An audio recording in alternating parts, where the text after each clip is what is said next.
ನಾನು ನಿಮ್ಗೆ ತೋರಿಸ್ಕೊಡ್ತಾ ಇದ್ದೀನಿ ಅಂಬೂರ್ ಬಿರಿಯಾನಿ ಹೇಗೆ ಮಾಡ್ತಾರೆ, ಮೆಥಡ್ ಹೇಗಿರುತ್ತೆ, ಯಾವ ಥರ ಟೇಸ್ಟ್ ಬರುತ್ತೆ ಅನ್ನೋದನ್ನು ಇವತ್ತು ಈ ವಿಡಿಯೋದಲ್ಲಿ ನಿಮಗೆ ಅಂಬೂರ್ ಬಿರಿಯಾನಿ ಮಾಡೋದಕ್ಕೆ ಬೇಕಾಗಿರುವಂಥದ್ದು ನಾವು ಇವತ್ತು ನಿಮಗೆ ತೋರಿಸ್ಕೊಡ್ತೇವೆ. ಇವತ್ತು ಮಾಡ್ತಾಯಿದ್ದೀವಿ 3 kg ಬಿರಿಯಾನಿ. ನೋಡಿ, ಈರುಳ್ಳಿ, ಹಸಿಮೆಣಸು, ಚಕ್ಕೆ, ಲವಂಗ, ಏಲಕ್ಕಿ, ಶುಂಠಿ paste, ginger garlic paste, tomato, ಕೊತ್ತಂಬರಿ ಮತ್ತು ಪುದೀನ. ಇದಕ್ಕೆ ಕೊತ್ತಂಬರಿ ಮತ್ತು ಪುದೀನ, ಸ್ವಲ್ಪ ಅರಿಶಿನ ಪುಡಿ ಹಾಕಿದ್ದು ಕಲರಿಗೋಸ್ಕರ. ಈಗ ಹಾಕೋಣ. ಅಕ್ಕಿನ ತುಂಬ ಬೇಯಿಸ್ಕೋಬಾರ್ದು, ಇದನ್ನು ಬರೀ ಓನ್ಲಿ ಮಾತ್ರ 50% ಮಾತ್ರ ಬೇಯಿಸ್ಬೇಕಾಗುತ್ತೆ. 50% ನಾನು ಬೇಯಿಸ್ಕೊಂಡಿದ್ದೀನಿ. ನೋಡ್ತೇ ಬಂದು ಈಗ ನೋಡಿ 50% ಮಾತ್ರ ಬೇಯಿಸ್ಕೊ, ಜಾಸ್ತಿ ಬೇಯಿಸ್ಕೊಳ್ಳೋದಿಲ್ಲ. ಮತ್ತೆ ಇವಾಗ ದಮ್ಮಿಗೆ ಹಾಕಬೇಕಲ್ಲ, ಸರಿ ಆಗುತ್ತೆ. ಅವಾಗ ಎಣ್ಣೆ ಕಾದಿದೆ, ಪಾತ್ರೆ ಇಟ್ಕೊಳ್ತಾ ಇದ್ದೇವೆ.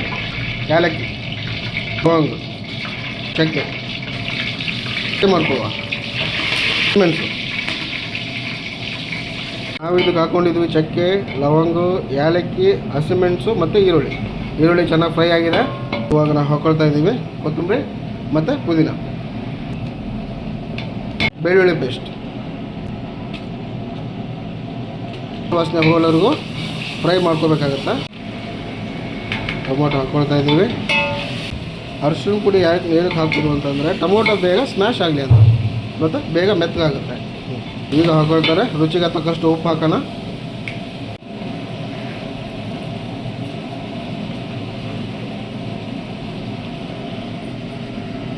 ಬಿರಿಯಾನಿಗೆ 3 kg ಚಿಕನ್ ಕೂಡ ಹಾಕ್ಕೊಳ್ತಾ ಇದ್ದೀವಿ.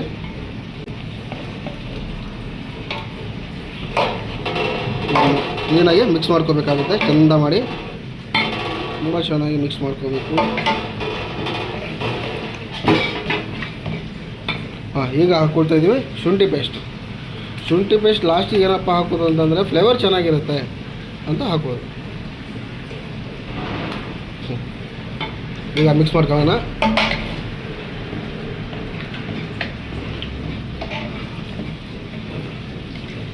ಈಗ ಕ್ಲೀನಾಗಿ ಫ್ರೈ ಆಗಲಿ. ಈಗ ಮೊಸರು ಹಾಕೋಣ. ಒಂದು ಅರ್ಧ ಲೀಟ್ರ್ ಮೊಸರು ಹಾಕೊಳ್ತಾ ಇದ್ದೀನಿ.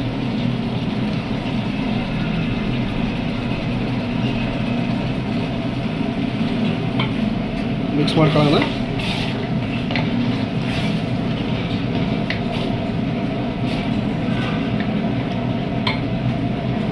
ನಾವು ಮಾಡ್ಕೊಂಡಿದ್ದೀವಿ ಅಂಬೂರ್ ಬಿರಿಯಾನಿ ಸ್ಪೆಷಲ್ ಮಸಾಲ. ಈಗ ಅಂಬೂರ್ ಬಿರಿಯಾನಿ ಮಸಾಲ ಹಾಕೋಣ. ಅಂಬೂರ್ ಬಿರಿಯಾನಿ ಮಸಾಲ ಹಾಕಿದರೆ ಬೇರೆ ಯಾವುದು ಮಸಾಲ ಹಾಕ್ಬೇಕನ್ನೋ ಅವಶ್ಯಕತೆ ಇರುವುದಿಲ್ಲ. ನಾವು ಅಂಬೂರ್ ಬಿರಿಯಾನಿ ಮಸಾಲ ಹೇಗೆ ಮಾಡ್ತೀವಿ ಅನ್ನೋದನ್ನು ನೆಕ್ಸ್ಟ್ ವೀಡಿಯೋದಲ್ಲಿ ತಿಳಿಸ್ಕೊಡ್ತೀನಿ.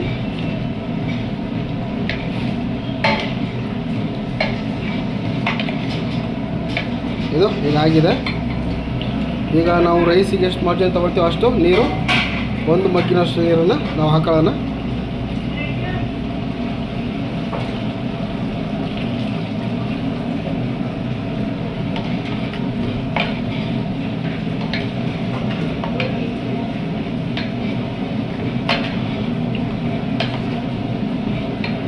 ಈಗ ಲೆಮನ್ ಜ್ಯೂಸ್ ಹಾಕ್ತಾರೆ.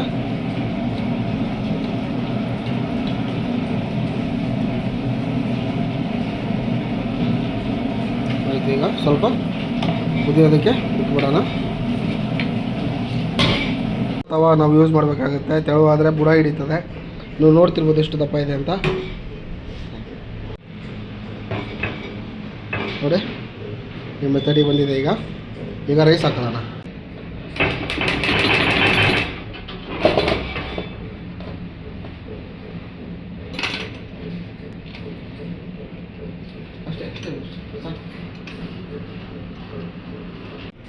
ಈಗ ನಾವು ರೈಸ್ ಹಾಕ್ಕೊಂಡಿದ್ದೀವಿ. ಈಗ ದಮ್ಮಿಗಿಡೋದಕ್ಕೆ ನೋಡಿ, ಪ್ಲೇಟ್ನ ಕ್ಲೀನಾಗಿ ಪ್ಯಾಕ್ ಮಾಡಿ. ಭಾರವಾದ ವಸ್ತು ಏನಾದರೂ ಇಟ್ಟರು ನಡೀತದೆ, ಈ ಥರ ಇಡಬೇಕಾಗುತ್ತೆ. ಈಗ ನಮ್ಮ ಅಂಬೂರ್ ಬಿರಿಯಾನಿ ತಯಾರಾಗಿದೆ. ಇವಾಗ ಇಳಿಸೋಣ. ಇದನ್ನು ಮಿಕ್ಸ್ ಮಾಡಿ ಇಳಿಸ್ಬಿಟ್ಟು ಟೇಸ್ಟ್ ಮಾಡೋಣ ಹೇಗೆ ಬಂದಿದೆ ಅಂತ ಗೊತ್ತಾಗುತ್ತೆ. ಚೆನ್ನಾಗಿ ಬಂದಿದೆ.